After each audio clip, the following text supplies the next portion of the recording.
যদি আমি আপনাকে বলি শুধু আম কাটার জন্য, কাপড় ভাঁজ করার জন্য বা ঘরের সাধারণ কাজ করার জন্য আপনি ঘন্টায় প্রায় ২৫০ টাকা পর্যন্ত আয় করতে পারেন, শুনতে অবিশ্বাস্য লাগছে, তাই না? কিন্তু সত্যি বলতে, এখন পৃথিবীর বিভিন্ন এআই কোম্পানি ঠিক এই কাজটাই করছে। তারা মানুষকে টাকা দিচ্ছে বিশেষ ক্যামেরা পরে নিজেদের দৈনন্দিন কাজ রেকর্ড করার জন্য।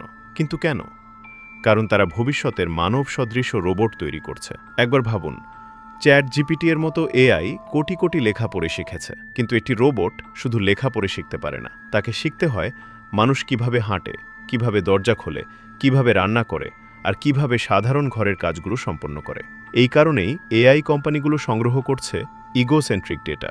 সহজ ভাষায়, এটা হলো মানুষের চোখ দিয়ে দেখা পৃথিবীর ভিডিও। অর্থাৎ একজন মানুষ যা দেখছে, যা করছে, সবকিছু রেকর্ড করা হচ্ছে, আর সেই ভিডিও দেখেই রোবট শিখছে মানুষের মতো কাজ করতে। এখন সবচেয়ে আশ্চর্যের বিষয়টা শুনুন। কিছু বিশেষজ্ঞের মতে ২০৫০ সালের মধ্যে পৃথিবীতে ১০০ কোটিরও বেশি রোবট থাকতে পারে। কিন্তু এখানেই একটা বড় প্রশ্ন।